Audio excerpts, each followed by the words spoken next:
आज की सारी सभा मुख्यमंत्री भूपेश बघेल ने खत्म कर ली है और इस समय हम बिलासपुर में ही हैं और इन्हीं से चर्चा करेंगे। सर, आज आपने धान के मुद्दे पर कई बार बात की, धान को लेकर चल रहे हैं। पिछली बार भी आप स्कीम लेकर आए थे, लेकिन 5 साल के कार्यकाल में 2 साल कोरोना में निकला। उस बीच भी आपने यही नहीं बल्कि प्रदेश में अलग अलग प्रदेशों में भी जो जिस चीज़ की भी कमी हो रही थी आप उसे भेज रहे थे। लेकिन कैसे देख रहे हैं, अर्थव्यवस्था कैसी दिख रही है अभी आप अगर अब देखें तो?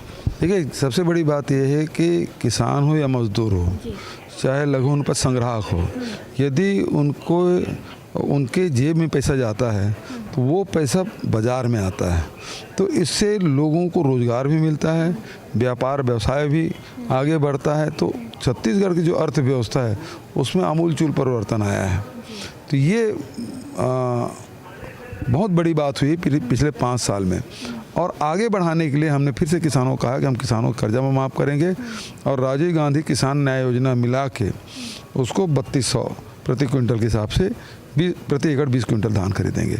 तो ये जो घोषणा है, ये जो वादा है, वो पूरे किसान वर्ग है, गांव है, चाहे और वो पैसा शहर में आएगा तो शहरी मतदाता भी इससे प्रभावित हो रहे हैं। अबूझमाड़ के बच्चे मलखाम में नाम रोशन कर रहे हैं छत्तीसगढ़ का, लेकिन आप ऐसी और पॉलिसीज़ लेकर आएंगे जिससे बच्चे खेलकूद में अपना नाम रोशन करें? देखिए, पहले कोई एक खेल अकादमी नहीं था, आज हमारे पास 8 आवासीय अकादमी हमने बनाया है और लगातार हमारे ये अकादमी हम लोग खोल रहे हैं। इससे खेल के प्रति जो रुझान है लोगों को बढ़ा, क्योंकि उसे सुविधा हम लोग दे रहे हैं। तो ये बहुत बड़ी बात है कि नारायणपुर अबूझमाड़ के बच्चे हैं वो मलखम्ब में राष्ट्रीय स्तर पर अपनी पहचान बनाए।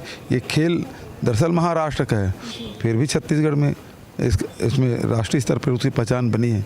तीरंदाजी में बहुत सारे खेल हैं जिसमें बहुत सारी संभावना है छत्तीसगढ़ में, उसको आगे बढ़ाने का काम हम लोग लगातार कर रहे हैं। सर, 21वीं सदी में हम लोग हैं और इस समय बात होनी चाहिए शिक्षा पर, बात होनी चाहिए लोगों के लिए रोजगार पर, लेकिन छत्तीसगढ़ ही नहीं बल्कि देश में भी आप देख रहे होंगे सांप्रदायिकता पर बात होती है, हिंदुत्व पर बात होती है। क्या आपको लगता है कि 21वीं सदी में ये सारे मुद्दे होने चाहिए चुनाव के लिए? देखिए, आप जो कह रहे हैं कि शिक्षा, इसका मतलब है लोगों के लिए काम करना है, रोजगार मतलब लोगों के लिए काम करना है। और आप यदि धर्म के आधार पर बात करेंगे तो जो वोट मांग रहा है उसको लाभ मिलेगा, इसे जनता का लाभ नहीं मिलने वाला है। हम जनता को लाभ मिले ऐसी योजना लेकर आ रहे हैं और भारतीय जनता पार्टी है वो समाज को बांट के अपना लाभ लेना चाहते हैं। दोनों में बेसिक अंतर यही है। तो कांग्रेस इससे कैसे बचेगी सर, क्योंकि लगातार कांग्रेस को घेरने की कोशिश की जा रही है? अब जनता समझ चुकी है और जैसे जिस प्रकार छत्तीसगढ़ में हमने छत्तीसगढ़ की संस्कृति को, छत्तीसगढ़ियत को आगे बढ़ाया है, तो भारतीय जनता पार्टी इस मामले में फेल हो चुकी है। क्या लग रहा है, अभी 70 सीटों पर चुनाव होने हैं और 10 दिन मात्र बचे हुए हैं, भूपेश बघेल लगातार दौरा कर रहे हैं, क्या देख पा रहे हैं जमीनी स्तर पर?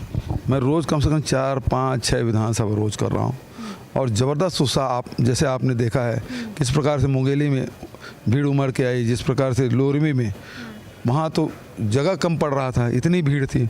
उसके बाद आपने तखतपुर, बिला और बेलतरा में तो 2-2 सभाएं हो गई, शहर में भी और ग्रामीण क्षेत्र में भी, और सब जगह अपार उत्साह लोगों को दिख रहा है और खूब आशीर्वाद मिलेगा, मुझे पूरा विश्वास है। सर, कैंडी क्रश खेलते हैं, देश में बात बन जाती है, आरोप लग जाते हैं, घेरने के लिए अभी सिर्फ आप दिख रहे हैं लोगों को, इससे मोटिवेशन डाउन हो रहा है क्या? इससे कुछ फ़र्क नहीं पड़ना है। मतलब ये है कि भारतीय जनता पार्टी के पास अब कोई मुद्दा रहा नहीं, तो ऐसे अब कोई कैंडी क्रश खेल रहा है उसको मुद्दा बना के घेरने की कोशिश करेंगे, ये तो हास्यास्पद है। हर बच्चा कुछ ना कुछ गेम खेलता है। सर, पिछली बार आप सरकार में आए थे, आपने कहा था कि जैसे ही हमारी सरकार आएगी हम 10 दिन के अंदर कर्जा माफ़ कर देंगे किसानों का। आपने किया भी, अपने वादे पर आप अटल रहे। इस बार लेकिन आपने समय नहीं बताया है कि कर्ज माफ़ी कब होगी, लेकिन ये एक बड़ा हथियार साबित होगा। कर्ज माफ़ तत्काल होगा, सरकार बनते ही होगा। जब राहुल जी ने 10 दिन का समय दिया था उस समय 2 घंटा भी नहीं लगा, इस समय भी यही होगा। लेकिन सर, अभी भी शराबबंदी पर मैनिफेस्टो में ना आपके कुछ था ना भारतीय जनता पार्टी के कुछ था, क्योंकि पिछले घोषणा पत्र हमारे है उससे हम पीछे नहीं हट रहे हैं। जैसे एक वातावरण मिलेगा समाज का, क्योंकि सामाजिक बुराई है और समाज में एक वातावरण बनेगा तो निश्चित रूप से शराबबंदी या नशाबंदी की तरफ हम आगे बढ़ेंगे, क्योंकि नशा है वो समाज के लिए कोई फ़ायदेमंद नहीं, न व्यक्ति के लिए न समाज के लिए। अब तक आपने इतनी सभाएं कर ली हैं, बहुत राज्य में घूमा, अभी भी आप 75 पार का नारा बरकरार रखेंगे? बिल्कुल, उससे ज़्यादा बढ़ेगा, क्योंकि अब तो 80 की बात कर रहे हैं लोग। और अभी जो प्रथम चरण के चुनाव हुए हैं, मैं लगातार सब साथियों से बात कर रहा हूँ, तो कोई ऐसी सीट नहीं जिसमें हम पिछड़ रहे हैं। अभी मैंने गिरीश देवांगे से बात की, उन्होंने कहा एक तरफा हम जीत रहे हैं। चेहरा कौन होगा सर? मेरे चेहरे में चुनाव लड़ रहा है, हमारे एसएससी के जनरल सेक्रेटरी ने घोषणा की भूपेश बघेल के चेहरे में चुनाव लड़ रहे हैं। आप ये मानते हैं ना कि भूपेश है तो भरोसा है कारगर साबित हो रहा है? क्योंकि जनता अभी जितना मैंने देखा, 4 सभाएं मैंने की आपके साथ, तो भूपेश है तो भरोसा है, कक्का जिंदा है, ये नारे लग रहे हैं, तो आप मानते हैं? ये जनता के दिया हुआ नारा है और जनता का प्यार है जो इस प्रकार के नारे लगा रहे हैं। तो ये थे भूपेश बघेल। आगामी समय में चुनाव है, 17 नवंबर को चुनाव होंगे और आप सब भी अपने घरों से निकलिए, मत डालने के लिए जाइए, मत पेटियों को भरिए। और देखने वाली बात ये होगी कि आगामी समय में 3 दिसंबर को जब रिजल्ट आते हैं तो क्या मुख्यमंत्री भूपेश बघेल एक बार फिर सत्ता में वापसी करते हैं और बरकरार रहते हैं। निशा द्विवेदी, हिंदी खबर, छत्तीसगढ़।